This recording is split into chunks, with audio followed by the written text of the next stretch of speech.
le deux roues, enfin la moto quoi. Cette passion qui nous unit tous.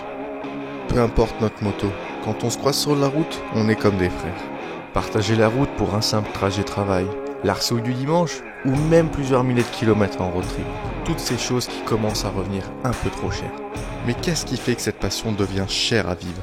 Avec le prix de l'essence qui n'arrête pas de flamber, aujourd'hui, il n'y a qu'une chose qui nous fait peur, faire le plein. On va se poser une seule question. Combien de kilomètres on peut faire avec un plein d'essence? Une chose que tous les utilisateurs de véhicules à moteur thermique doivent faire le plein. On le fait tout de suite. En général, l'addition est assez salée.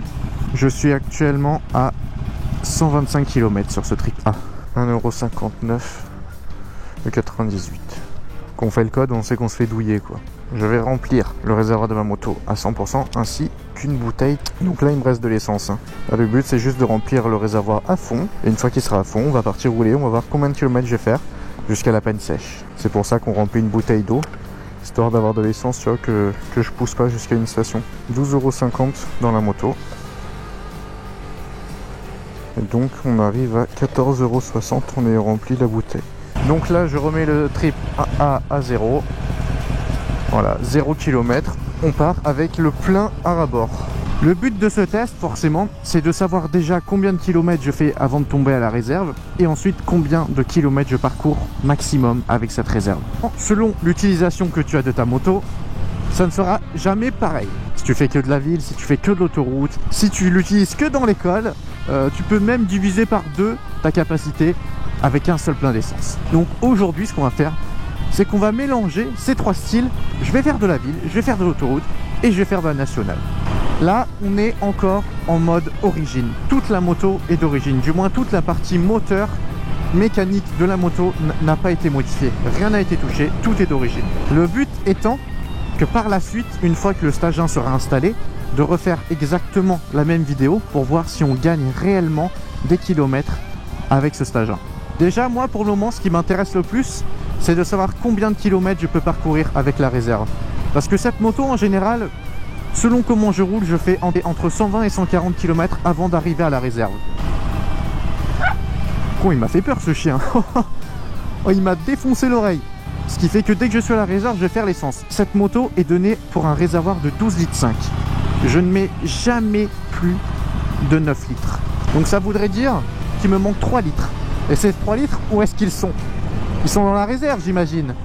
Donc s'ils sont dans la réserve, et ben ces 3 litres, il faut les utiliser. Combien de kilomètres ils me permettent de faire ces 3 litres? Les 50 km, on doit pouvoir les faire. On va aller là où la route va nous mener, tout simplement. Pour cet essai, je pense réaliser entre 180 et 200 km jusqu'à la panne sèche. Donc autant dire que ça va me faire une belle petite balade. Je vais donc partir sur la côte, profiter du soleil sur la route des Crêtes, puis direction les terres, avec le mythique col de l'Espigoulier. Et même si ces routes je les connais, aujourd'hui je vais prendre le temps de les admirer. Une fois qu'on sera en haut du col, je vais regarder combien de kilomètres j'aurai parcouru pour voir où est-ce que je peux encore aller. Donc la consommation, ça varie. Pourquoi? Là, quand tu es en ville, qu'est-ce que tu fais? Tu accélères, tu freines, tu accélères, tu freines. Tu subis en fait le trafic. Et le fait de subir, le fait d'accélérer tout le temps, de freiner, de repartir, de passer les rapports, la première, la deuxième et tout, et bien forcément ta moto, elle consomme. Une fois que tu es sur route comme ça, tout ce que tu as envie, c'est d'accélérer et de te faire plaisir. Et le problème en fait, c'est ça. Parce qu'une fois que tu commences à accélérer, c'est là que tu te mets à consommer. Là pour le moment on est à 14 km. Donc ça va, c'est tout à fait normal. Donc là on a fait de la nationale. Là nous sommes au Bossé.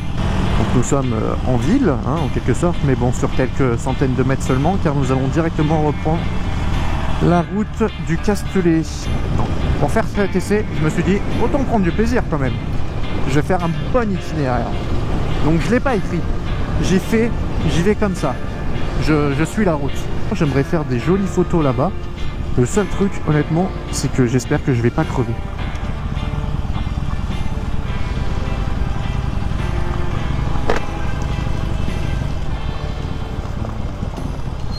Non, parce que bon, je sais pas si ça se voit. Ah ouais, quand même. C'est beaucoup plus à chier que ce que je pensais. Ouais, là, je suis en train de payer pour faire cette photo. Parce que je suis en train de consommer de l'essence. Une fois mes quelques photos prises et mon intro tournée, je n'avais plus qu'à prendre la route. J'allais enfin commencer le beau trajet dont je t'ai parlé en début de vidéo. Avant ça, je fais quelques plans un petit peu à la journaliste et c'est parti. Je prends la route. Le seul truc c'est qu'aujourd'hui, c'est pas moi qui vais décider la fin de la balade. C'est la moto qui va me dire « Maintenant, tu t'arrêtes ».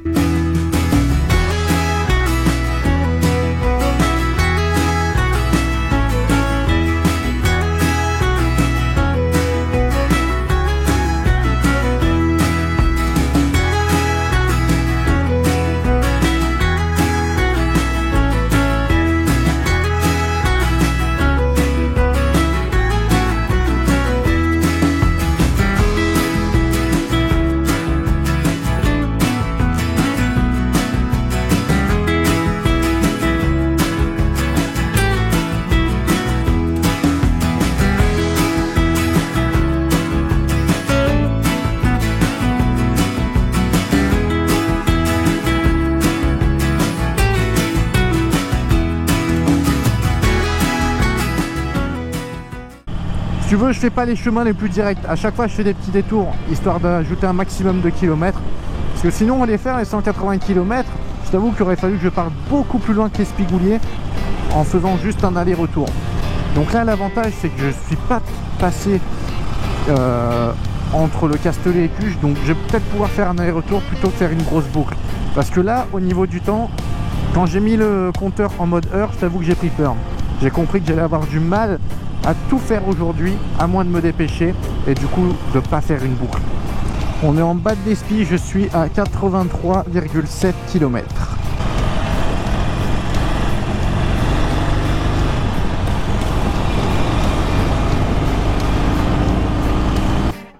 Le col de l'Espigoulier, 20 km aller-retour. Si vous y venez un dimanche et que c'est pas pour faire de la moto, vous aurez l'impression d'être à côté d'un circuit. C'est vraiment le QG des motards du Sud.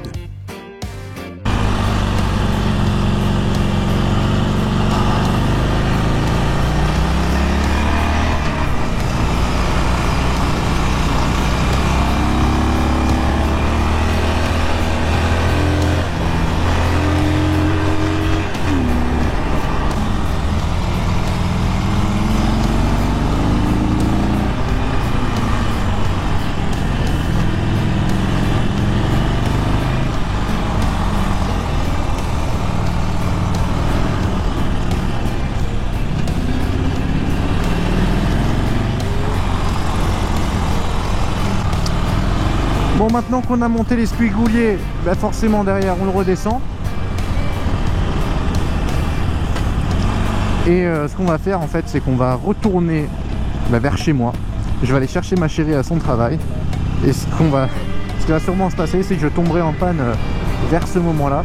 Parce que j'ai vraiment malheureusement pas le temps de faire une boucle comme je voulais faire au début. Il est déjà 18h20, dans 1 heure je dois être à la Seine. Tu vois, j'ai pas trop le temps quoi. On est en bas de l'Espi, on est à 103 km.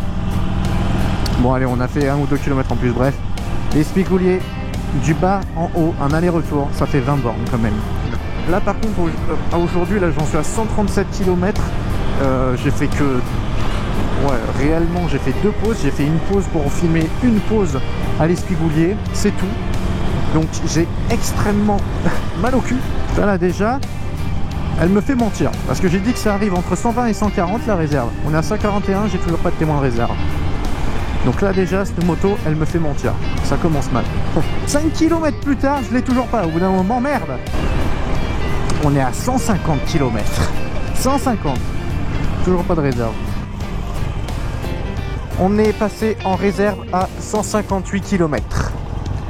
Donc maintenant que nous sommes en réserve, je vais remettre ce compteur à 0. Donc je remets donc ce trip A à 0. À partir de maintenant, nous sommes en réserve. Et on va tomber en panne. On va voir combien de kilomètres on parcourt avant d'être en panne. Je suis sûr que je peux faire facile 40 km avec cette réserve. Donc là pour le moment j'en suis qu'à 4 km. Donc il me reste quand même quelques kilomètres à faire quoi. Bon, étant donné qu'il se fait tard, je suis rentré chez moi et je te retrouve tout de suite le lendemain matin. Du coup ce qu'on va faire, c'est qu'on va rester dans la périphérie de Toulon. Ce qui serait génial en fait, c'est que je tombe en panne juste à côté d'une station essence, de manière à ce que je puisse en fait peut-être pousser la moto jusqu'à cette station sans avoir besoin d'utiliser l'essence que j'ai dans ma bouteille. Et en fait, grâce à ça, ça me permettrait de mettre exactement le plein dans la... Et ouais. Tu vois pas que j'arrive? Les gens, c'est vraiment des flancs. On en est à 30 km. Donc déjà, c'est déjà un bon début. 30 km sur la réserve. Pour une moto, honnêtement, je trouve ça franchement pas mal du tout. On en est à 36 km, les amis. 36. Ce qu'on va faire, en fait, c'est qu'on va faire une boucle et on va revenir sur la Valette. Alors, le revest, ça m'a l'air faisable. Eh bien en fait non, ce n'était pas faisable. Alors déjà, tu vas pas le voir parce que, une fois n'est pas coutume, ma GoPro a arrêté de filmer toute seule. Elle aura filmé toute la balade, c'est-à-dire plus de 2, 3, voire même 4 heures sans problème. Les dernières 15-20 minutes qui étaient les plus intéressantes de la vidéo, forcément, elle s'est arrêtée. Je partais donc en direction du revest. Et au début du revest, la moto a commencé à brouter. C'est là que j'ai compris qu'il commençait vraiment à ne plus y avoir assez d'essence. J'ai fait demi-tour en direction du casino de la Valette, où se trouve une station essence. Je suis tombé en panne sèche à 51 km sur la réserve. Ce qui fait donc 209 km avec le plein complet. Malheureusement, je n'ai pas les images, mais je te garantis que je suis tombé en panne sèche à 51 km de réserve. Franchement, je suis content du résultat. Maintenant, je sais que je peux quand même faire tirer un petit peu plus mon plein d'essence plutôt que de faire l'essence très rapidement. Ah oui, au fait, j'ai oublié, j'ai mis 19 € d'essence, soit 12 litres pile. Donc techniquement, il manque un demi-litre. Enfin, si on en croit ce que nous disait Harley Davidson. Merci d'avoir regardé cette vidéo. Je t'invite à t'abonner si ce n'est pas déjà fait, à lâcher un like si ça t'a plu. Et bien évidemment, on se retrouve bientôt pour une nouvelle vidéo. Et la nouvelle vidéo, je te le dis déjà, c'est le passage du stage 1 sur la Harley. Donc à bientôt.